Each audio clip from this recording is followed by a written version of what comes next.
حسین یا حسین یا حسین یا حسین اجل اجل اجل اجل اجل اجل اجل یا حسین یا حسین یا حسین حسین یا حسین یا حسین یا حسین اجل اجل اجل اجل اجل اجل اجل یا حسین یا حسین یا حسین حسین اجل اجل اجل اجل اجل اجل اجل یا حسین یا حسین یا حسین قوت الا باللہ العلی العظیم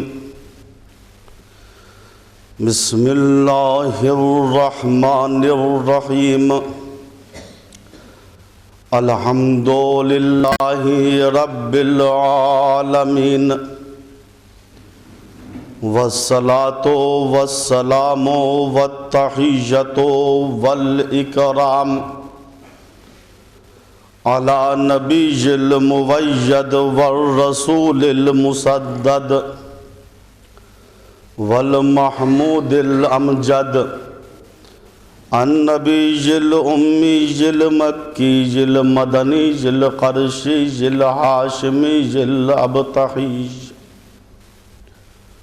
مولانا و مولا الثقلین جد الحسن والحسین بالقاسم محمد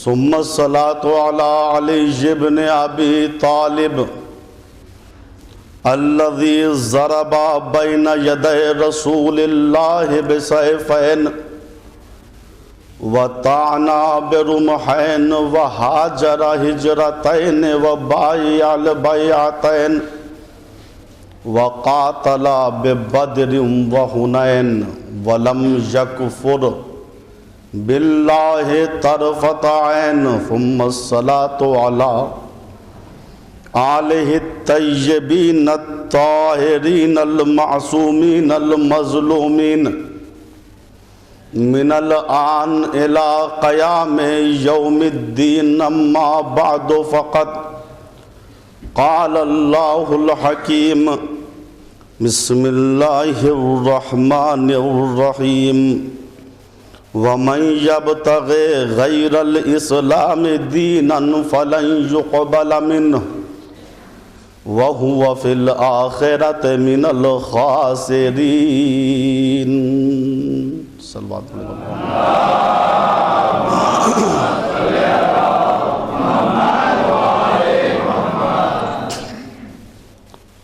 سورہ آل عمران کی آیت نمبر 85 جس میں پروردگار تمام بنی نوع انسان کو مخاطب کر کے کہہ رہا ہے جو بھی اسلام کے علاوہ دوسرا دین چاہے گا اختیار کرے گا اس سے اس کی کوئی چیز قبول نہیں کی جائے گی اور آخرت میں بھی ایسا انسان گھاٹا اٹھانے والوں میں سے ہوگا۔ یہ سنتے رہتے ہیں آپ الفاظ اسلام، ایمان، مسلمان، مومن۔ آخر یہ اسلام کیا ہے، ایمان کیا ہے، مومن کسے کہتے ہیں؟ بچوں چند سوال سن لو، چونکہ ہمارے یہاں ایک مشکل یہ ہے کہ آپ کی زبان اردو نہیں ہے اور آپ تو الحمدللہ سمجھ لیتے ہیں، لیکن جو جوان ہے، بچے ہیں، وہ میری گفتگو کو کما حقہ سمجھ نہیں پاتے۔ لہٰذا میں کوشش کرتا ہوں کہ بہت آسان لہجے میں گفتگو کروں اور مجلس سے پہلے کچھ سوالات بتا دوں تاکہ بچے متوجہ رہیں۔ سوال نمبر 1، ایمان کسے کہتے ہیں اور مومن کون سا آدمی ہے؟ صحیح۔ سوال نمبر 2، جس آدمی میں یہ صفت ایمان ہوتی ہے وہ مضبوطی میں کیسا ہوتا ہے، یعنی کیسا قوی و مضبوط ہوتا ہے؟ سوال نمبر 3، یقین کتنے طرح کا ہوتا ہے؟ یقین کتنی طرح، یعنی ہم علمی اصطلاح میں کہتے ہیں یقین کی کتنی قسمیں ہیں؟ صلوات پڑھے بر محمد و آل محمد۔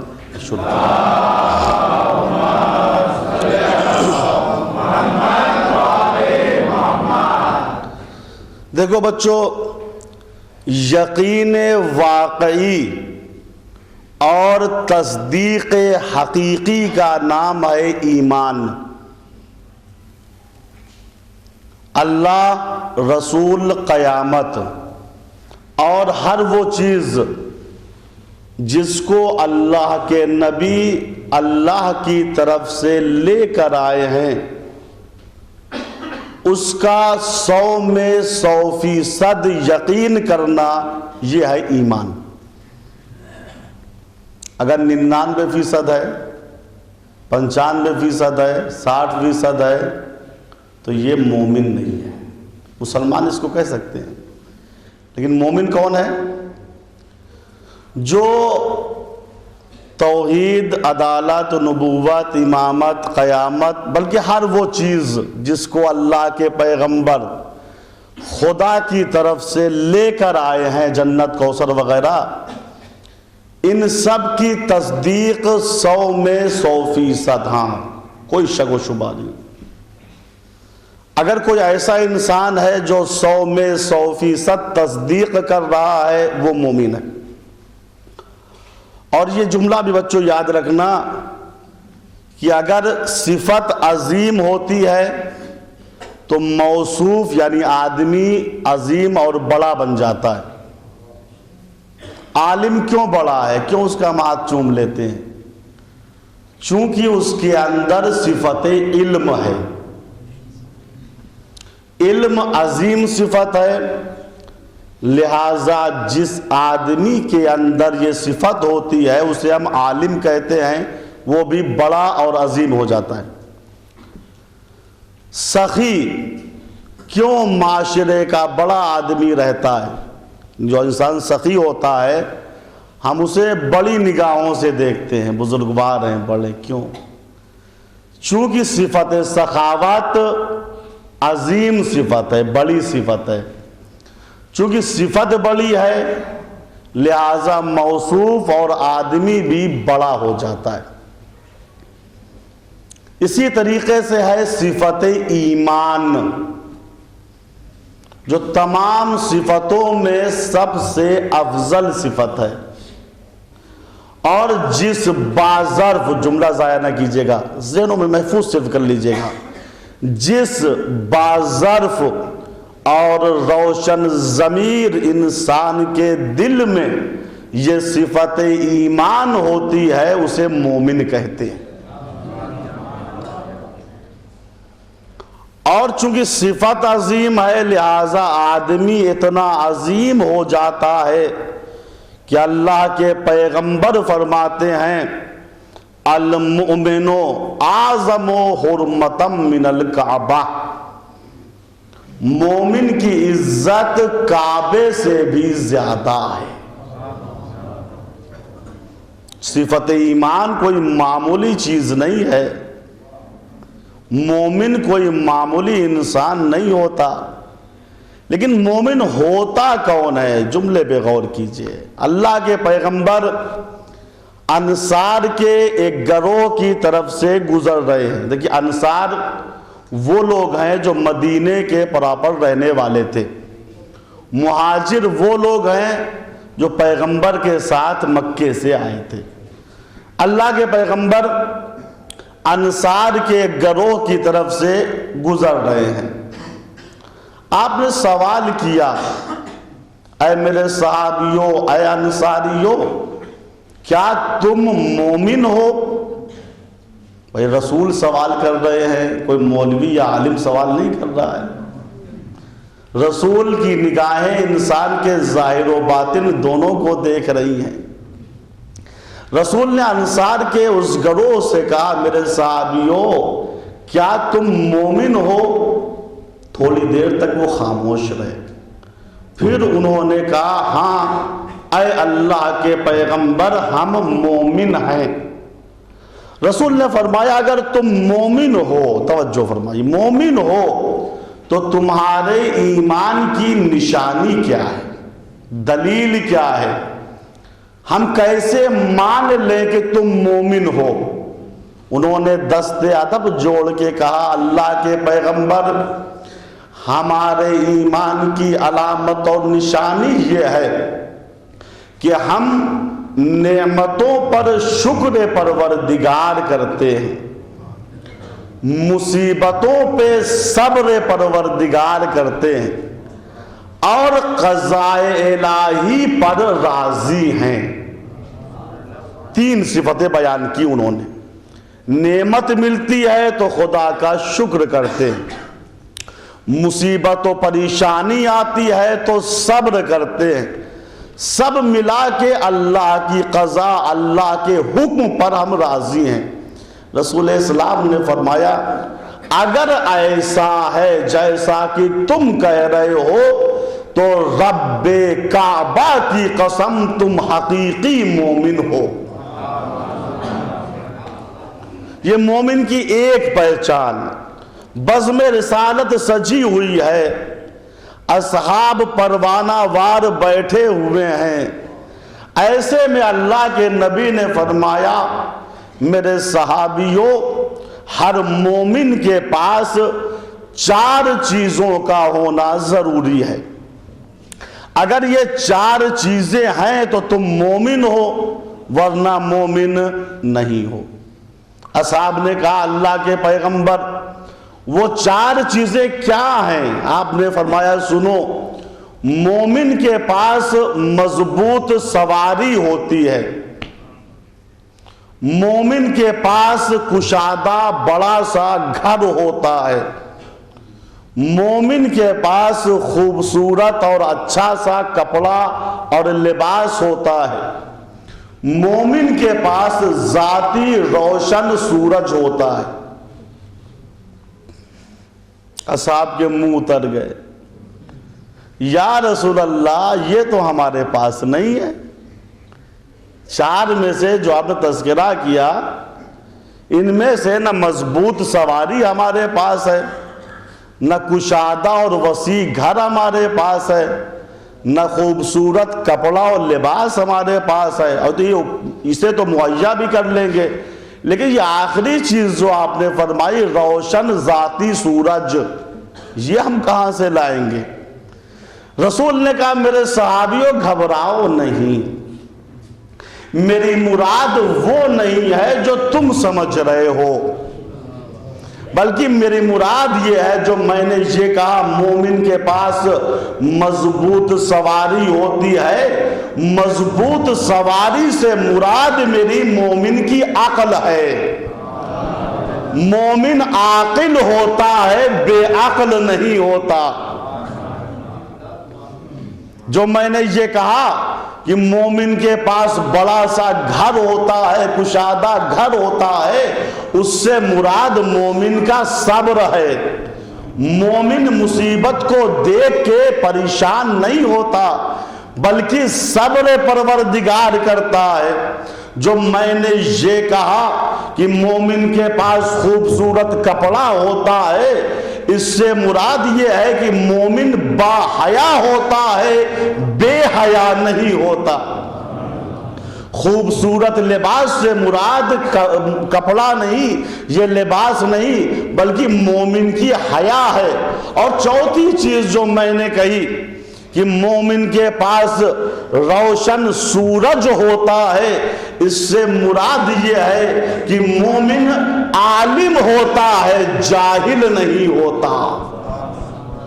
مومن کم سے کم حلال و حرام کو جانتا ہے، واجب و مستحب کی تمیز کرتا ہے، حرام و مکروہ کو جانتا ہے۔ اب آئیے ہم بزم پیغمبر میں گویا پہنچ گئے، ہم جوڑ کے ہاتھ پیغمبر سے کہہ رہے ہیں یا رسول اللہ آپ نے اس حدیث کو اتنا گھما کے کیوں فرمایا کہ آپ کے بیچارے صحابی نہیں سمجھ پائے؟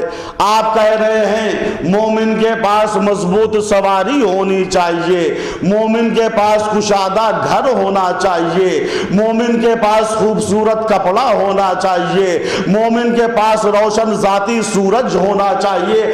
آپ صاف صاف کہہ دیتے مومن کے پاس عقل ہونی چاہیے، مومن کے پاس صبر ہونا چاہیے، مومن کے پاس حیا ہونا چاہیے، مومن کے پاس علم ہونا چاہیے۔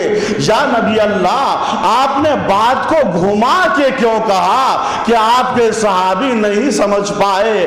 عجب نہیں اللہ کے پیغمبر جواب دے میں دنیا کو یہی سمجھا رہا ہوں، چونکہ ان میں سے کچھ ایسے ہیں جو میرا وقت آخر آئے گا اس وقت کہہ دیں گے حسبنا کتاب اللہ۔ کچھ عرض کر رہا ہوں عزیزو، حسبنا کتاب اللہ، ہمارے لیے اللہ پاک کی کتاب کافی ہے۔ میں دنیا کے مسلمانوں کو بتا رہا ہوں دیکھ لو ان کی علمی حیثیت کو، جو میری زندگی میں میری ایک حدیث نہیں سمجھ پا رہے ہیں وہ میرے بعد پورا قرآن کیا سمجھیں گے؟ صلوات پڑھے بر محمد و آل محمد۔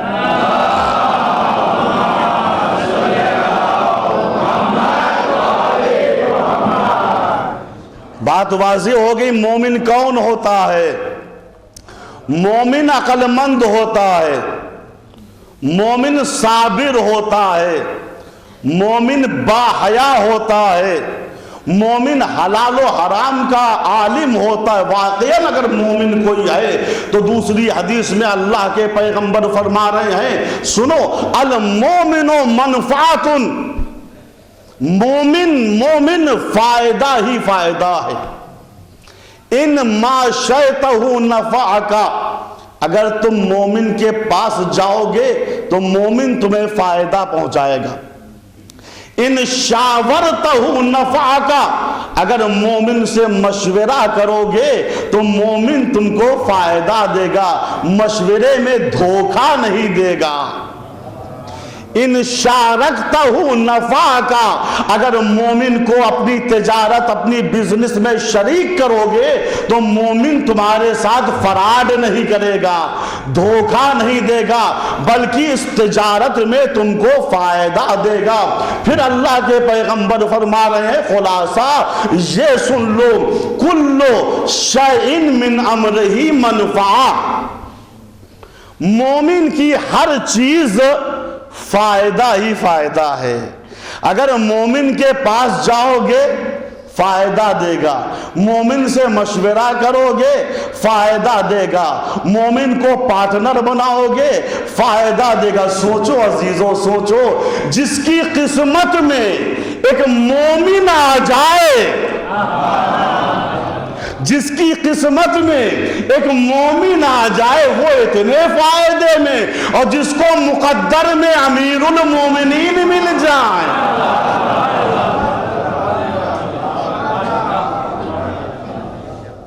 بات ہے نا، مومن کون؟ اگر جاؤ گے فائدہ دے گا، مشورہ کرو گے فائدہ دے گا، بزنس میں پارٹنر بناؤ گے فائدہ دے گا۔ مومن کی ہر چیز فائدہ ہی فائدہ ہے۔ ایک مومن اگر محلے میں رہتا ہے تو محلے والے فخر کرتے ہیں بھیا ہمارے محلے میں مومن رہتا ہے، بڑا پرافٹ ہے، بڑا فائدہ ہے، فرشتوں کا نزول ہوتا ہے، عذاب ٹل جاتا ہے، برکتیں آتی ہیں۔ سوچو جب مومن ایسا ہے تو جو امیر المومنین ہو، وہ اگر کسی قوم کی قسمت میں آ جائے، مقدر میں آ جائے، اور اس کے قبر کے مسئلے حل ہو جائیں، حشر کے معاملے آسان ہو جائے، نشر کے معاملے آسان ہو جائے، تو مسلمانوں کو تعجب نہیں کرنا چاہیے۔ یہ ہے مومن۔ ایمان مقدس صفت ہے، اور جس باظرف آدمی کے دل میں یہ صفت ہوتی ہے اسے مومن کہتے ہیں۔ ایمان کا لازمہ ہے یقین، بھولیے گا نہیں، جیسے سورج کا لازمہ ہے دھوپ، سورج دھوپ کے ساتھ، دھوپ سورج کے ساتھ جدا کرنا محال ہے، ایسے ہی ایمان کا لازمہ ہے یقین۔ جہاں ایمان ہے وہاں یقین ہوگا، اللہ پر یقین، رسول پہ یقین، قیامت پہ یقین، جنت پہ یقین۔ اور یقین ایک ایسی صفت ہے عزیزو جس کے لیے کشاف الحقائق امام جعفر صادق علیہ السلام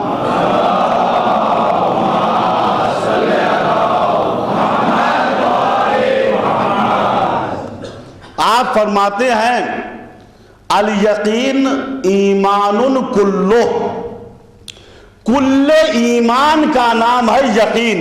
غور کیجئے، الیقین ایمان کلو، تمام ایمان اگر خلاصہ کسی جگہ ہوتا ہے تو اس کا نام کیا ہے؟ یقین۔ اور جو منزل یقین پہ فائز ہو گیا اس کے لیے مولا فرما رہے ہیں کہ یقین کے ساتھ سوئے رہنا، یقین کے ساتھ سوئے رہنا شک کے ساتھ عبادت سے افضل ہے۔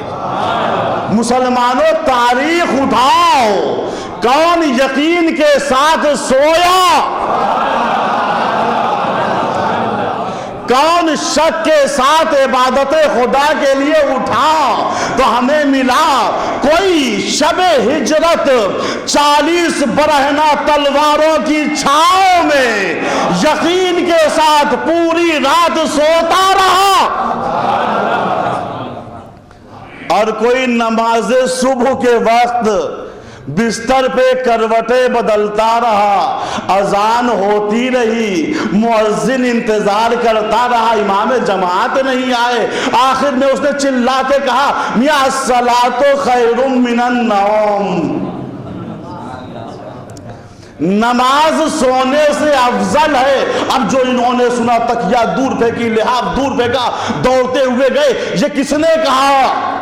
مؤذن نے کہا میں نے کہا کہ آقا کہ آج کے بعد ہر روز صبح کی اذان میں اس جملے کو کہہ دینا تاکہ میں اٹھ جاؤں۔ غور کیجئے، یقین کے ساتھ سونا شک کے ساتھ عبادت سے افضل ہے۔ الیقین ایمان کلو، کل ایمان، تمام ایمان کا خلاصہ ہے یقین، اور یقین اس کے 3 مرتبے ہیں۔ یقین 3 طرح کا ہوتا ہے، یقین بچوں سمجھ گئے؟ 100 میں 100% اعتقاد، اس کو کیا کہتے ہیں؟ یقین، 1% شک نہ ہو۔ اور جو 100 میں 100% اعتقاد ہوتا ہے اس کے بھی 3 مرتبے قرآن میں بیان ہوئے ہیں۔ علم الیقین، عین الیقین، حق الیقین۔ بچوں کے لیے مثال دوں، کبھی ہم کہتے ہیں سفید، بھئی یہ سفید ہے، یقین کا پہلا مرتبہ سفید، کہا بہت زیادہ سفید ہے، دوسرا مرتبہ بھیا اس سے بڑھ کے سفید ہو ہی نہیں سکتا، کالا، بہت زیادہ کالا، بھیا اس سے بڑھ کے کالا نہیں ہو سکتا۔ تو پہلا مرتبہ علم الیقین، دوسرا مرتبہ عین الیقین، تیسرا مرتبہ حق الیقین۔ ایک مرتبہ اور بھی ہے جسے لوگ کہتے ہیں ڈھلم الیقین، ڈھلم الیقین۔ یہ کیا ہوتا ہے؟ کہا یہ منافق ہوتا ہے ڈھلم الیقین، اس کا یقین لڑھکتا رہتا ہے۔ قرآن نے یوں بیان کیا ہے اذا لقوا الذین آمنوا قالوا آمنا، جب یہ مومن سے ملتے ہیں کہتے ہیں ہم بڑے مومن ہیں، متقی ہیں، پرہیزگار ہیں۔ وَإِذَا خَلَوْا إِلَىٰ شَيَاطِينِهِمْ، اور جب شیاطین بھائی کی طرف جاتے ہیں قَالُوا إِنَّا مَعَكُمْ، کہتے ہیں بھئی ہم تو تمہاری پارٹی میں ہیں، اس پارٹی کے تھوڑی نہ ہیں۔ سمجھ گئے؟ شاید یہی سے مثل نکل آئی، دھوبی کا کتا نہ گھر کا ہوتا ہے نہ گھاٹ کا۔ یہ ہیں وہ لوگ جو دھلمل یقین رکھتے ہیں، لیکن یقین کے صرف 3 مرتبے ہیں۔ ایمان جہاں ہوگا وہاں 3 میں سے ایک یقین ہونا ضروری ہے۔ علم الیقین، عین الیقین، حق الیقین۔ دوسری مثال دوں، علم الیقین، دھواں ہم نے دیکھا، ایک گھر سے دھواں نکل رہا ہے، دھواں دیکھ کے ہم کو یقین ہو گیا اس گھر میں آگ جل رہی ہے۔ آگ نہیں دیکھی ہم نے، غور کرو بچوں، کیا دیکھا؟ دھواں۔ دھواں دیکھ کے یقین کر لیا اس گھر میں آگ ہے، اسے کہتے علم الیقین۔ ایسا ہی یقین انسان کا اللہ کے بارے میں ہونا چاہیے، کم سے کم رسول کے بارے میں، قیامت کے بارے میں، جنت و کوثر کے بارے میں۔ مثال دوں، لکھا ہے کہ ایک جوان کوفے کی بازار سے گزر رہا تھا، اس نے دیکھا لوہار لوگ ہیں، وہ لوہے کو آگ میں گرم کرتے ہیں، جب وہ سرخ و لال ہو جاتا ہے اسے باہر نکالتے ہیں، اور بڑے بڑے ہتھوڑے ان کے ہاتھ میں آئے، وہ اس پہ مار رہے ہیں۔ جیسے اس نے دیکھا کچھ سوچا، گرا، بے ہوش ہو گیا۔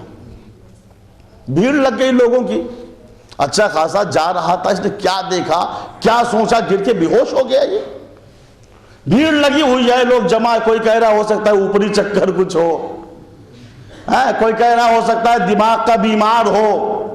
اتنے میں لوگوں نے دیکھا سلمان فارسی چلے آ رہے ہیں، کہا ہٹو سلمان آ رہے ہیں، یہ ٹھیک کر دیں گے۔ بھیا وہاں صحابی تو بہت سے تھے، یہ سلمان پہ نگاہ کیوں رک گئی؟ جیسے ہوتا ہے نا، ہمارے علماء بہت سے ہوتے ہیں، 10 عالم بیٹھے ہوئے ہیں، لیکن کوئی اللہ والی بات ہوئی تو ہم دیکھتے ہیں بھیا اس کا چہرہ زیادہ روشن ہے، یہ زیادہ اللہ والا نظر آ رہا ہے، اس سے اپنی بات کو بیان کریں گے۔ بھیا صحابی بہت سے تھے، لیکن سب کی نگاہ سلمان پہ رک گئی۔ اب نہ کہنا صحابی سب برابر ہیں، کیا سلمان آ رہا؟ ہٹو بچو، ہٹو ہٹو، سلمان آئے، مشکل کشا کے غلام تھے، ابھی اس جوان کے قریب پہنچے تھے، نبض پہ ہاتھ رکھا، جوان اٹھ کے بیٹھ گیا۔ کہا سلمان آپ آئے ہیں؟ کہا بھیا کیا ہوا تم کو؟ کہا کچھ نہیں، مجھے بیماری وغیرہ نہیں ہے۔ ہوا کیوں؟ کیا بے ہوش کیوں ہو گئے؟ کہا سلمان سنو، میں لوہاروں کے بازار سے گزر رہا تھا، میں نے دیکھا لوہار لوہے کو گرم کرتے ہیں اور اس سے جب کوئی اوزار بناتے ہیں تو بڑے بڑے ہتھوڑے اس کے اوپر مارتے ہیں۔ کہا مارتے ہوں گے، تم سے کیا مطلب؟ کہا نہیں، جب میں نے ان ہتھوڑوں کو دیکھا تو سورہ حج کی یہ آیت یاد آ گئی کہ اللہ تعالیٰ قرآن کریم میں گنہگاروں کے بارے میں کہہ رہا ہے لَهُمْ مَقَامِعُ مِنْ حَدِيدٍ، گنہگاروں کے لیے جہنم کے اندر لوہے کے بڑے بڑے ہتھوڑے ہیں جو ان کے سر پہ مارے جائیں گے۔ سلمان جیسے ہی اس یقین کی منزل پہ میں پہنچا، میں گر کے بے ہوش ہو گیا۔ سلمان نے دیکھا نہیں، یہ مومن انسان ہے، علم الیقین کی منزل پہ فائز ہے، ساتھ میں لے لیا۔ اس کو کہتے کبوتر با کبوتر، باز بباز، کند ہم جنس بہم جنس پرواز، ساتھ میں لے لیا سلمان نے اس جوان کو۔ لکھا ہے جوان بیمار ہوا، مریض ہوا، حالت احتضار اس پہ طاری ہوئی، تو جناب سلمان نے دیکھا ملک الموت اس کی روح قبض کرنے آئے ہیں۔ کس نے دیکھا؟ جناب سلمان نے۔ میں نے کہہ دیا، آپ نے سن لیا۔ بھائی سلمان نہ نبی ہے نہ رسول ہے، کس کو دیکھ رہے ہیں؟ موت کے فرشتے کو۔ اب نہ کہنا کہ ہم صحابیوں کی عظمت کو بیان نہیں کرتے، بھیا ہمارا عقیدہ تو اتنا پکا صحابیوں پہ ہے کہ اگر صحابی وفادار رسول ہو تو اسے فرشتے دکھائی دیتے ہیں. ہم سے زیادہ صحابیوں کی عظمت کو کون بیان کرے گا؟ سلمان نے دیکھا ملک الموت آئے گا. ملک الموت یہ جوان مومن ہے, ذرا آرام سے روح کو قبض کرنا, بڑے آہستہ سے. ملک الموت نے کہا سلمان آپ فکر نہ کریں, میں ہر مومن کی روح بڑی آسانی سے قبض کرتا ہوں, اب یہاں پس رک جائیے. سلمان نے کس سے کہا؟ ملک الموت سے کہا آہستہ سے روح قبض کرنا. سلمان کے اس قول پہ ملک الموت نے کیا کہا؟ کوئی بات نہیں, ہم اس کی بھی روح آرام سے قبض کریں گے, بلکہ میرا شیوہ کار یہ ہے کہ ہر مومن کی روح میں آرام سے قبض کرتا ہوں. درا حالانکہ ملک الموت کو یہ کہنا چاہیے تھا سلمان روح کا قبض کرنا میرا کام ہے, آپ میرے کام میں ڈسٹرب مت کیجئے. میری پوری عمر گزر گئی ہے, روح قبض کرتے کرتے عمر گزری ہے اسی دشت کی سیاحی میں. آپ مجھے مشورہ دے رہے نہیں. سلمان کے اس قول پہ ملک الموت یہ کہہ رہے ٹھیک ہے سلمان, ٹھیک ہے سلمان, آپ کا قول ہم نے مان لیا, جوان مومن ہے روح آرام سے قبض کرے گا. عزیزو سلمان ہے کون؟ سلمان درے بوتراب کی ادنا تراب ہیں. سلمان 10 درجے کے ایمان ہے. سوچو مسلمانوں, جب 10 درجے کا ایمان موت کے فرشتے سے اپنی بات منوا لیتا ہے تو جو کلے ایمان ہو وہ قبر کے فرشتوں سے اپنی بات منوا لے تو تعجب نہ کرنا. صلوات پر محمد وآل محمد.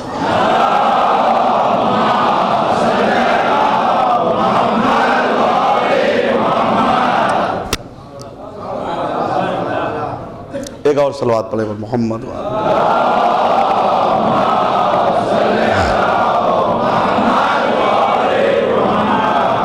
یہ علم الیقین, یعنی وہ یقین جو علم کے ذریعے حاصل ہوتا ہے, مقدمات کے ذریعے, صغرا و کبرا کے ذریعے, قرآن و حدیث پڑھ کے حاصل ہوتا ہے, یہ علم الیقین. یقین کا دوسرا مرتبہ ہے عین الیقین. عین الیقین کی مثال کیا ہے؟ آگ کو ہم نے سامنے دیکھا, وہ آگ ہے, آگ کو دیکھ کے ہم نے کہا وہ آگ جل رہی ہے, وہ آگ جل. پہلا مرتبہ کیا تھا؟ دھوئیں کو دیکھ کے ہم نے کہا تھا گھر میں آگ ہے, اس میں دھوکا ہو سکتا تھا.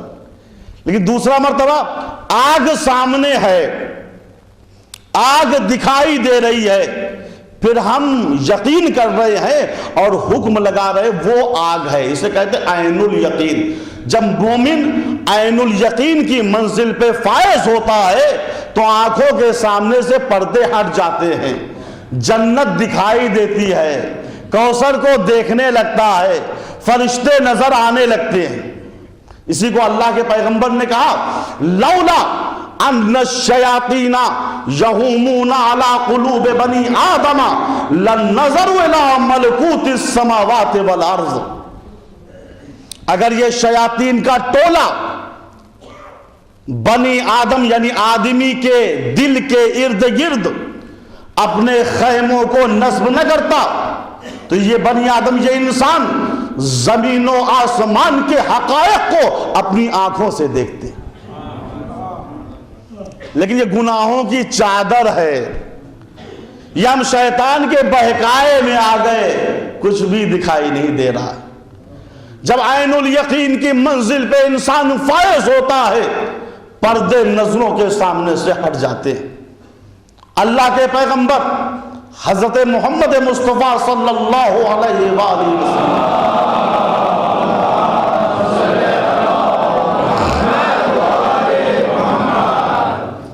آپ نماز صبح کے بعد مسجد سے نکل رہے ہیں.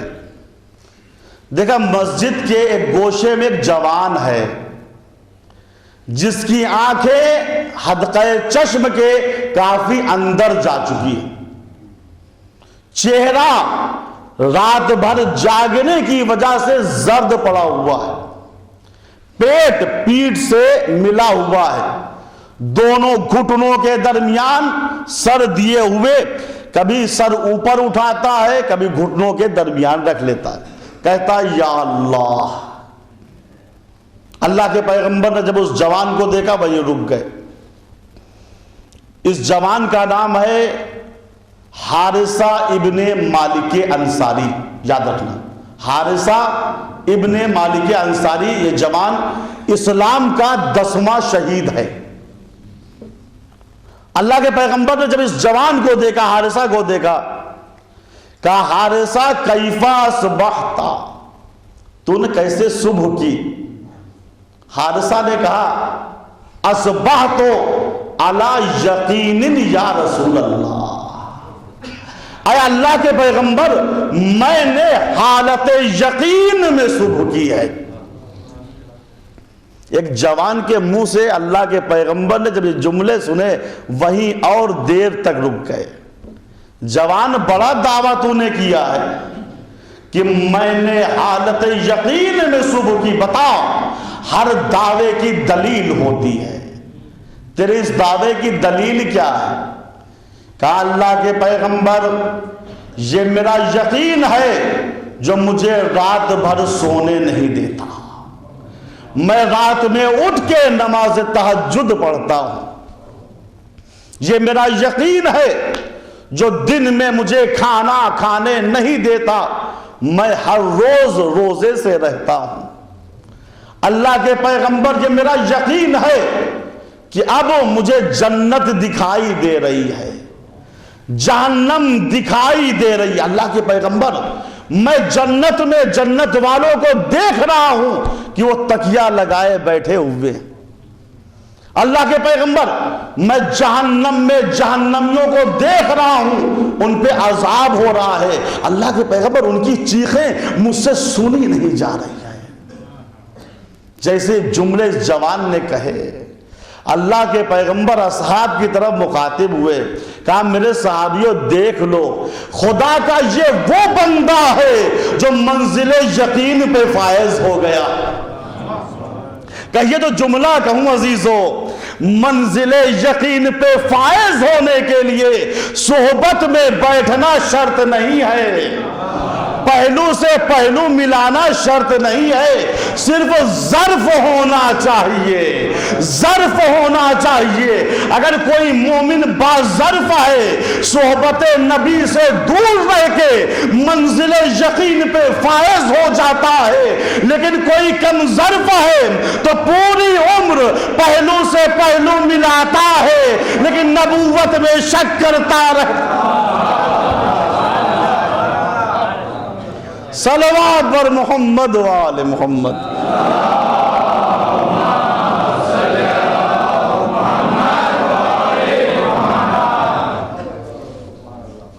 یقین،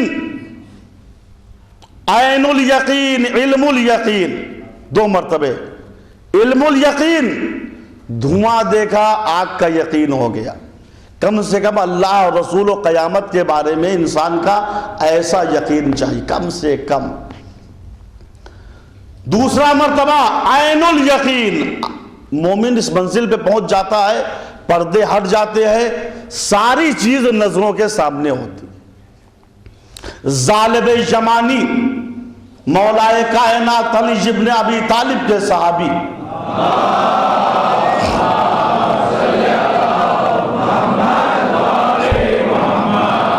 مولا کے پاس آئے، مولا آپ پوری رات عبادت کرتے ہیں، آپ محراب عبادت میں ایسے تڑپتے ہیں جیسے سانپ کا کاٹا ہوا آدمی تڑپتا ہے، آپ ایسے روتے ہیں جیسے کسی ماں کا جوان بیٹا مر گیا ہو۔ یا علی، آپ جس خدا کی اتنی عبادت کرتے ہیں، حل رأیت ربک، کیا آپ نے اس پروردگار کو دیکھا ہے؟ علی مسکرائے، مسکرا کے کہا ظالم لم عابد ربی لم ارا، میں ایسے خدا کی عبادت نہیں کرتا جس کو میں نے دیکھا نہ ہو۔ ذالب تھر تھرانے لگے، لرزنے لگے. یا علی کئی بار آپ کی زبان سے سنا ہے کہ خدا دیکھنے والی چیز نہیں ہے. آپ کہہ رہے ہیں کہ میں ایسے خدا کی عبادت نہیں کرتا جس کو میں نے نہ دیکھا ہو. یا علی آپ نے کیسے خدا کو دیکھا؟ مولا نے فرمایا ظالم یاد رکھنا میرا خدا وہ نہیں ہے جو چربیوں کے ڈھیلوں سے دکھائی دے. را قلبی ربی، میری دل کی آنکھوں نے میرے پروردگار کو دیکھا ہے. صلوات پڑھیں بر محمد و آل محمد.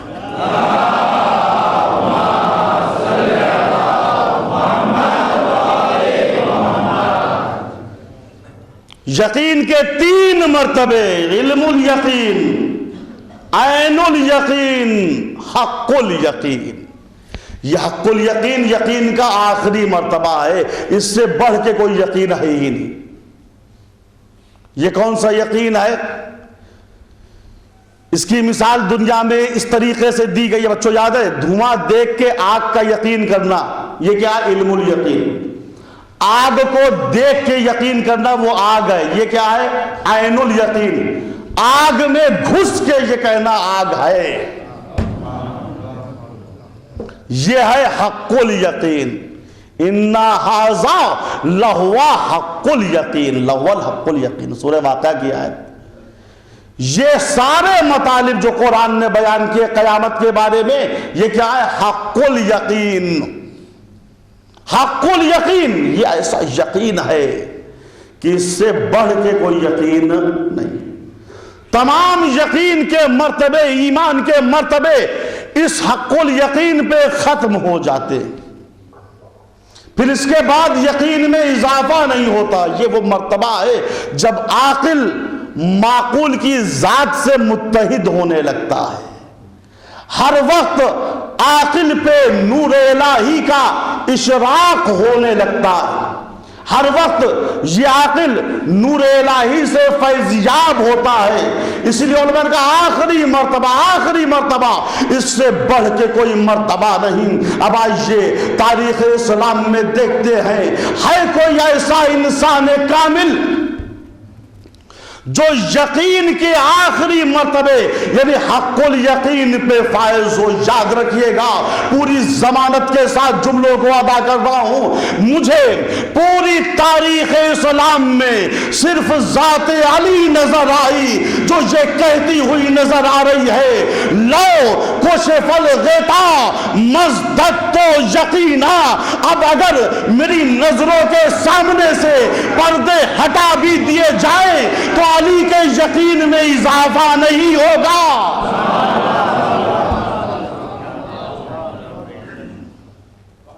یہ ہے حق الیقین کا مرتبہ. اگر اب پردے ہٹا بھی دیے جائے، بچوں کے لیے سمجھا دو اس کے معنی کیا ہے. بچوں دیکھ لو کیا انگوٹھی ہے مٹھی بند کر لی. میری مٹھی میں کیا ہے؟ کہا مولانا اگر اب مٹھی کھول دیجئے تب بھی ہمارے یقین میں اضافہ نہیں ہوگا. وہی جو پہلے چیز تھی انگوٹھی وہی اب بھی ہے. سمجھ گئے مولا کیا کہہ رہے ہیں؟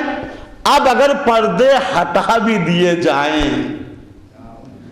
تب بھی میرے یقین میں اضافہ نہیں ہوگا. جتنا پہلے یقین تھا توحید پہ، رسالت پہ، اتنا اب بھی یقین ہے. ایمان کا لازمہ ہے یقین.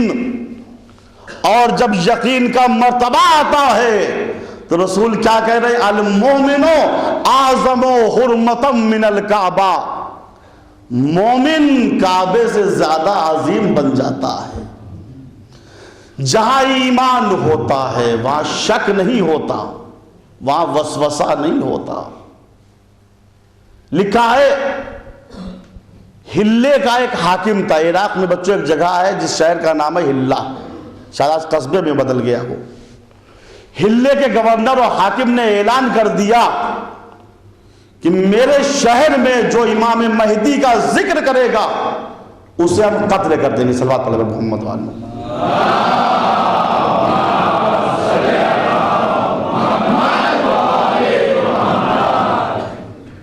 ہلے کے حاکم نے اعلان کیا جو بھی امام آخر کا ذکر کرے گا اسے قتل کر دیں گے. اس کے گھر کو برباد کر دیں گے. لیکن عزیزو یہ ہے ایمان. اس اعلان کے بعد بھی ایک مرد مومن ہے جو ہر وقت یا مہدیوں کی تسبیح پڑھ رہا ہے. حاکم کے سپاہیوں نے جا کے خبر دی آپ نے اتنا سخت اعلان کیا ہے، لیکن فلاں محلے میں ایک آدمی ہے کھلے عام امام مہدی کا تذکرہ کرتا ہے، ان کے نام کی تسبیح پڑھتا ہے، کہا پکڑ کے لایا جائے اس کو. سپاہی آئے، اس مرد مومن کو گرفتار کیا گیا، حاکم کے سامنے پیش کیا گیا. حاکم نے کہا اے شخص آج کے بعد سے امام زمانہ کا تذکرہ نہیں کرنا، یہ پہلی غلطی ہے، جاؤ معاف کر دیا. اس مرد مومن نے کہا مجھے معاف نہ کرو، میں امام مہدی کا تذکرہ نہیں چھوڑ سکتا. کہا اچھا ایسی بات ہے. سپاہیوں کو حکم دیا کہ اس کا ہاتھ کاٹ دیا جائے. ہاتھ کٹنے لگا لیکن وہ یا مہدیوں کی تسبیح پڑھتا رہا. کہ اب بھی نہیں مان رہا ہے، پیر بھی کاٹو اس کے. پیر کاٹے گئے لیکن یا مہدیوں کی تسبیح پڑھتا رہا. حاکم نے کہا اس کے سینے کی ہڈیاں توڑ دو. سینے کی ہڈیاں توڑی جاتی رہی، یا مہدیوں کی تسبیح پڑھتا رہا. کہا یہ نہیں مانے گا، زبان ہے، زبان کاٹ دو اس کی. دیکھیے یہ ہے ایمان. اسی کو چھٹے امام نے کہا ان المومن اشد من زبر الحدید. مومن ایمان کے معاملے میں لوہے سے زیادہ سخت ہوتا ہے. کیوں؟ ان الحدید اذا ادخل فی النار یتغیر. چونکہ لوہے کو جب آگ میں ڈالا جاتا ہے تو لوہا رنگ بدل دیتا ہے. فَأَمَّا الْمُؤْمِنُ اِذَا قُتِلَ ثُمَّ نُشِرَ ثُمَّ قُتِلَ لَمْ يَتَغَيَّرْ قَلْبُهُ. لیکن مومن وہ ہوتا ہے اگر اسے قتل کیا جائے، پھر زندہ کیا جائے، پھر قتل کیا جائے، تب بھی مومن نہیں بدلتا. کائنات بدل جاتی ہے، قلب مومن نہیں بدلتا.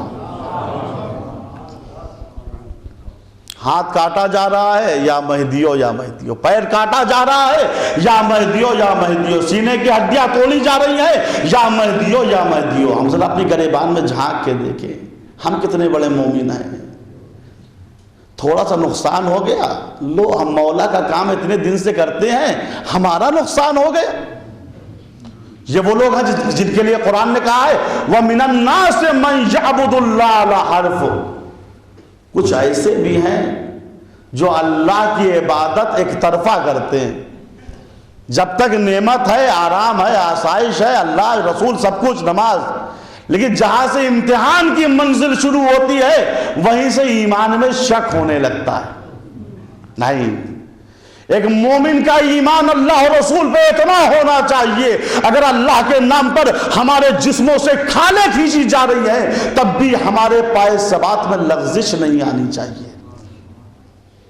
مومن لوہے سے زیادہ سخت ہوتا ہے.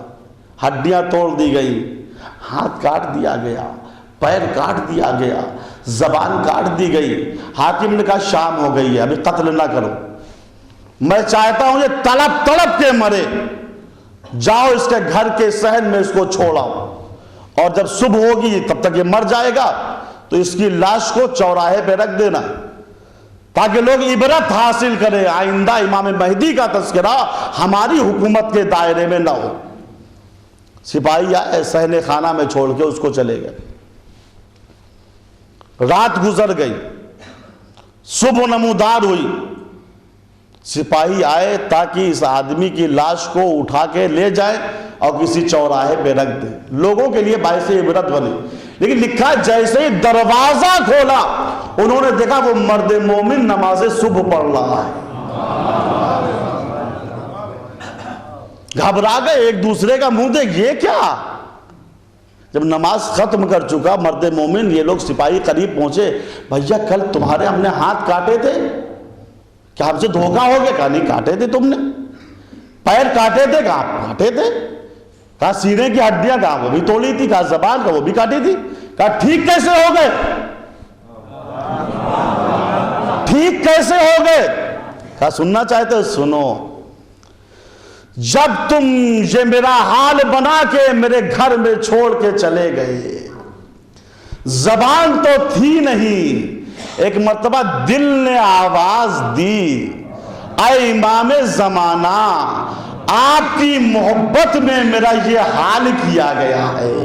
ادھر دل نے آواز دی، ادھر بغل سے آواز آئی، تو کس کو پکار رہا ہے؟ تیرا امام تیرے ساتھ بیٹھا ہوا۔ یہ کہہ کے اس فخر مسیحا مہدی نے میرے اوپر ہاتھ پھیرا، میں پہلے سے زیادہ جوان ہو گیا۔ یہ ہے ایمان۔ انسان اگر مومن ہے تو ایمان پہ قائم رہے، ان تنصر اللہ ینصرکم، اگر تم اللہ کی مدد کرو گے، اللہ ہماری مدد کا محتاج نہیں ہے، بتا یہ رہا ہے تم ثابت قدم رہو گے تو اللہ تمہاری مدد کرے گا۔ ایمان کا خاصہ یقین ہے، اور جب انسان منزل یقین پہ فائز ہوتا ہے تو نظروں کے سامنے سے پردے ہٹ جاتے، جنت دکھائی دیتی ہے، کوثر دکھائی دیتا ہے۔ صلوات پڑھے بر محمد والا۔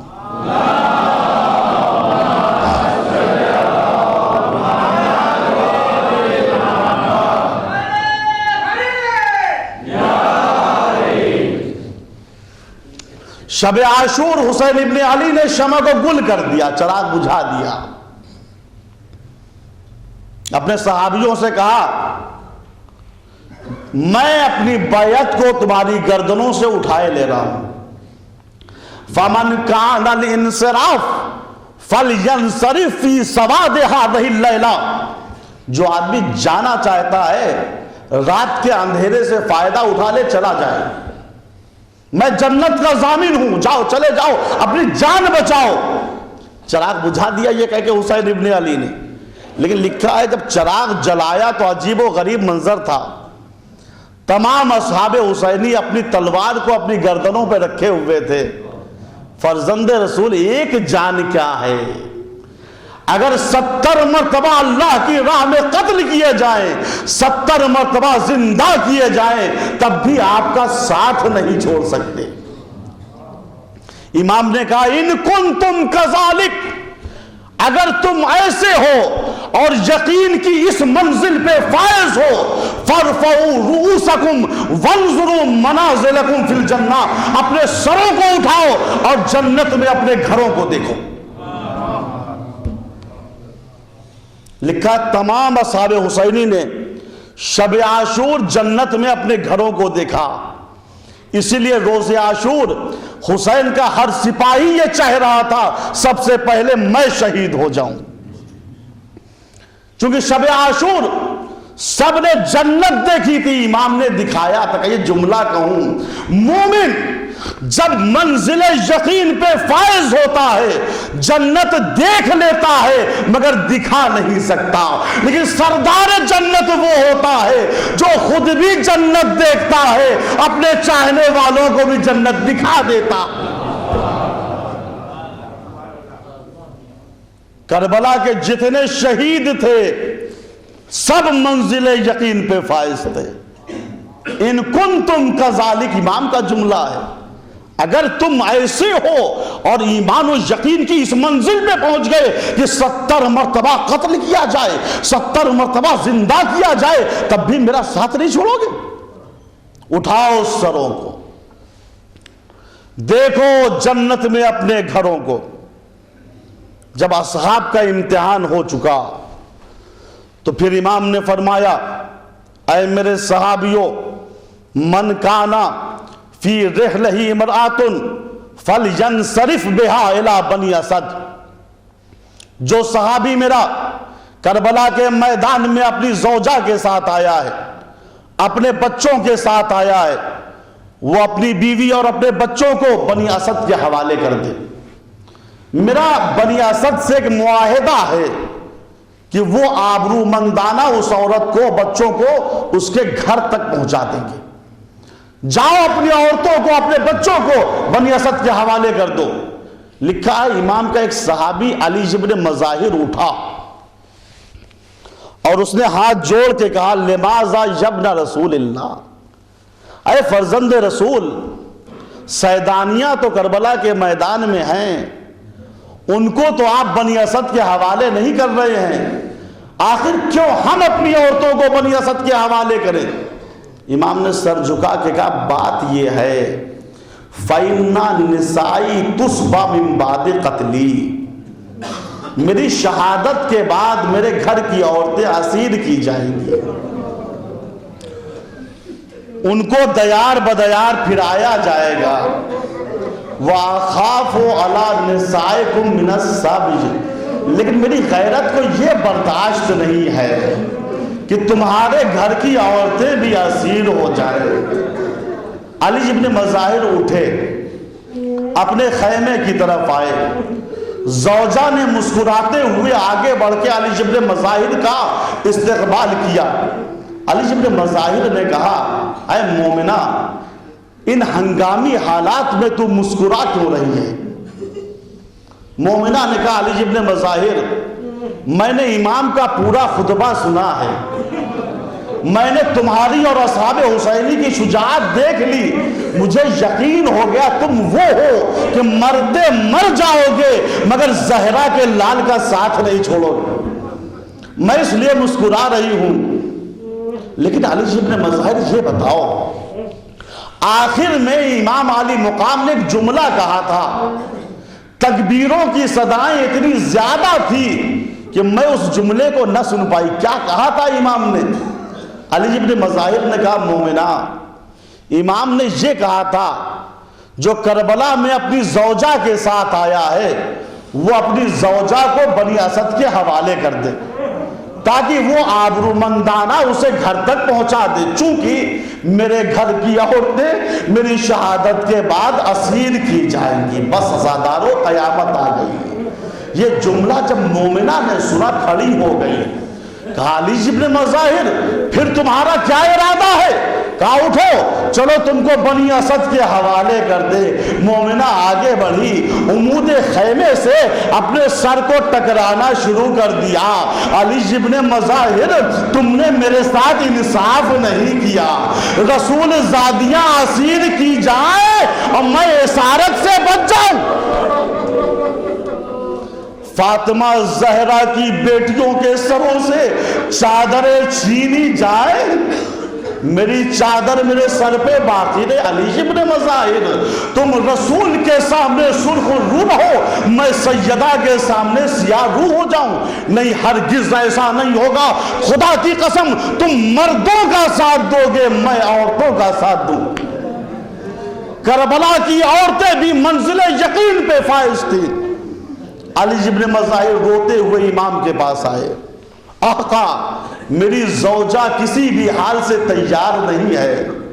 امام نے کہا جزی تم منا خیرا، خدا تم سب کو جزائے خیر دے۔ بس عزادارو چند جملے مصائب کے سن لیجئے۔ اے اصحاب حسینی، جب تک تم زندہ تھے کسی میں مجال نہ تھی جو خیام حسینی کی طرف آنکھ اٹھا کے دیکھتا، جو بچوں کو تماچے مارتا، جو سروں سے ردائیں چھینتا۔ ذرا عصر عاشور کے بعد آ کے دیکھو، خیموں میں آگ لگی ہوئی ہے، سکینہ کو تماچے مارے جا رہے۔ ذرا 11ویں محرم کو آ کے دیکھو، آل محمد کو اسیر کیا گیا۔ سوچو عزادارو، لکھا ہے ہمارے آپ کے چوتھے امام زین العابدین کو جو مریض تھے، بیمار تھے، اونٹ پہ بٹھایا گیا۔ امام شدت بیماری کی وجہ سے اتنے کمزور ہو گئے تھے کہ اونٹ پہ نہ بیٹھ پائے، منہ کے بل زمین پہ گر گئے۔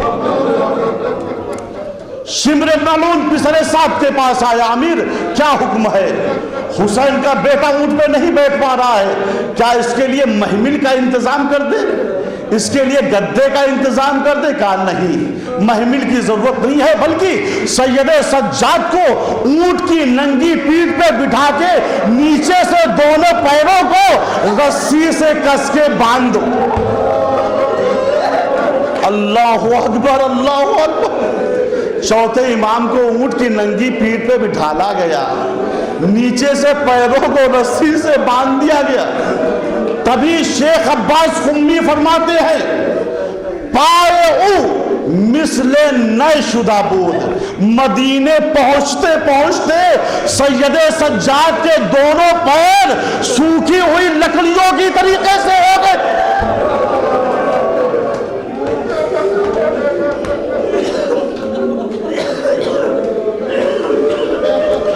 اور عرض کروں عزادارو، آل محمد کی دو ذاتیں وہ ہیں جو جوانی میں بوڑھی ہو گئی۔ ایک 18 سال کی عمر میں سیدہ عصا کا سہارا لے کے چلتی تھی اور فرماتی تھی صبت علیہ مصائب والنہار۔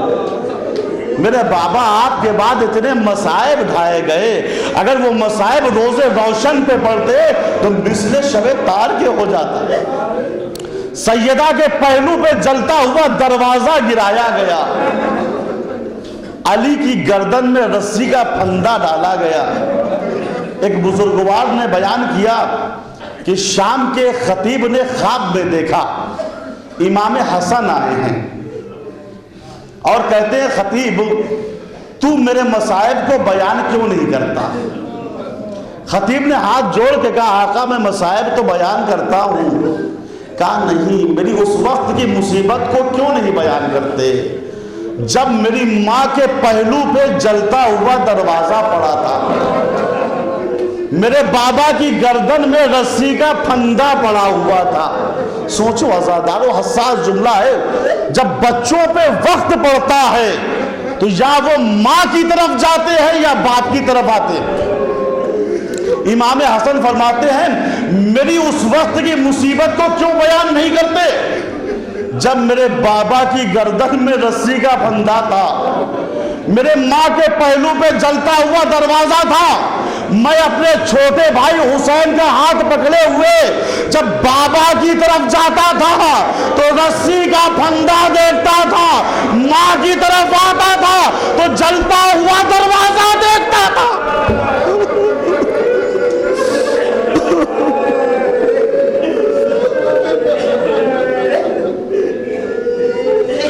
آل محمد کی دو ذاتیں ہیں جو جوانی میں بوڑھی ہو گئی۔ ایک 18 سال کی عمر میں سیدہ اور ایک 23 سال کی عمر میں سید سجاد۔ سن سکیں گے آزادارو، جب یہ لٹا ہوا قافلہ دوبارہ مدینے آیا، محمد حنفیہ کو معلوم ہوا کہ قافلہ لٹ کے واپس آیا ہے اور ہمارے مولا سید الساجدین میر کاروان ہیں، دوڑ کے مدینے سے باہر آئے، دیکھا قافلہ تو ہے مگر سید سجاد نہیں، بہت ڈھونڈا، پھر محمد حنفیہ کی نگاہ پڑی، کیا دیکھا؟ ایک ضعیف العمر انسان ہے جس کے بال سفید ہیں، کمر جھکی ہوئی ہے، عصا کا سہارا لیے کھڑا ہوا ہے۔ قریب پہنچے، بھائی تو نے اس قافلے میں میرے مولا سید سجاد کو تو نہیں؟ سید سجاد نے سر اٹھایا، میرے چچا زمانہ اتنا بدل گیا کہ آپ اپنے بھتیجے کو نہیں پہچان پا رہے۔ محمد حنفیہ گھبراتے کہتے ہیں میرے لال اتنے قلیل عرصے میں تمہارا یہ عالم۔ چچا کچھ نہ پوچھئے، بابا کی شہادت کے بعد ہمیں اسیر کر کے دیار بدیار پھرایا گیا۔ محمد حنفیہ جوش محبت میں آگے بڑھے، چاہتے ہیں سید سجاد کو گلے سے لگا لیں، سید سجاد پیچھے ہٹ گئے، محمد حنفیہ کا منہ اتر گیا، ایک مرتبہ گھبرا کے کہتے بیٹا میرا بھائی حسین کیا شہید ہو گیا؟ ایسا لگتا ہے تم بدل گئے، تم بدل گئے۔ چوتھے امام نے رو کے کہا میرے چچا میں بدلا نہیں ہوں، بلکہ بابا کی شہادت کے بعد توقع خاردار میری گردن میں ڈالا گیا۔ چچا میری گردن زخمی ہے، میں گلے نہیں۔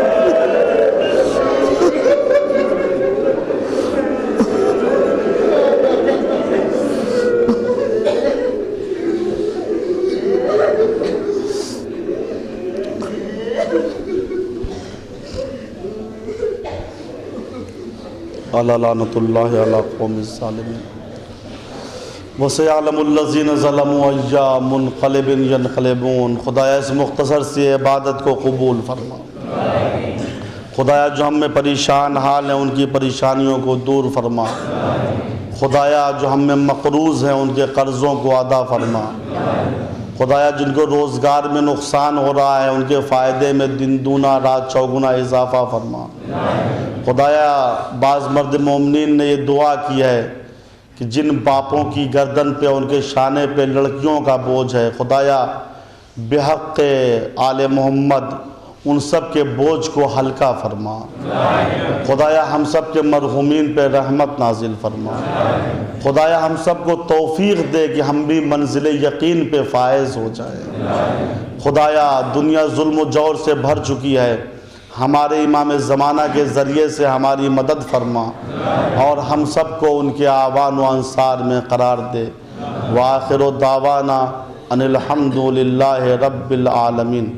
آپ تمام حضرات سے التماس ہے ایک مرتبہ سورہ الحمد اور 3 مرتبہ سورہ توحید کی تلاوت فرما کے تمام مومن و مومنات کی روح کو ایصال کر دیں۔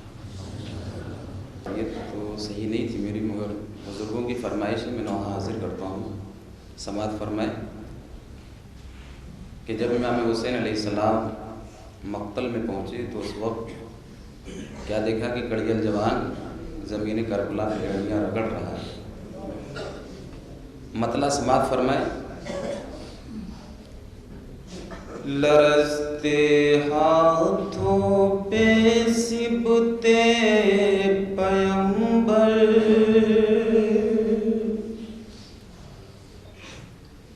علی اکبر کا لاشاں لا رہی ہے۔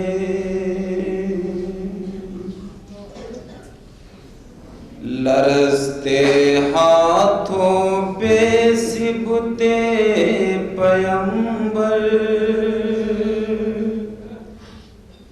علی اکبر کا لاشاں لا رہی ہے۔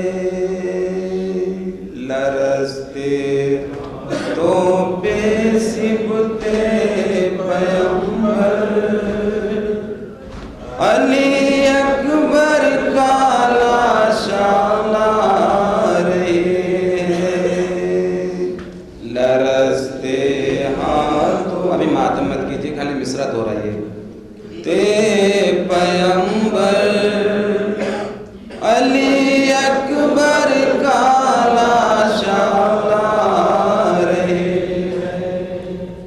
ضعیفی میں کلیجے سے لگا کر،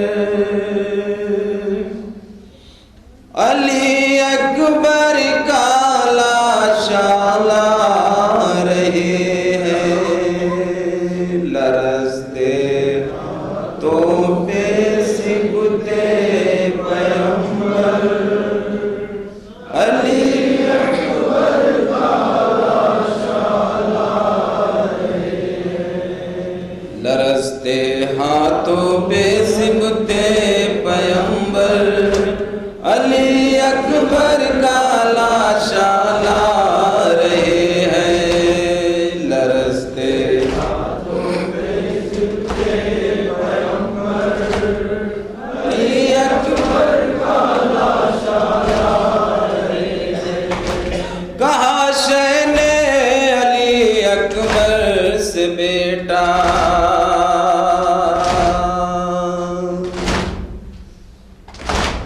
بہت ارمان ہے لیلا کا جینا،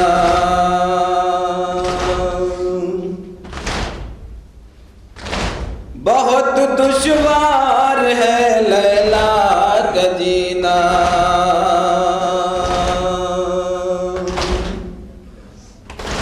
سنے گی جس گھڑی سلطان محشر، علی اکبر کا لاشاں لا رہے ہیں۔ لرزتے ہاتھوں پہ سبتے پیمبر، سماعت فرمائے۔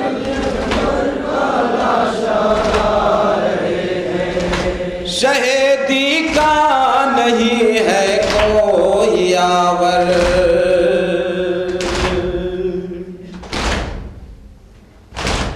بنی ہاشم کے بچوں لے لو بڑھ کر،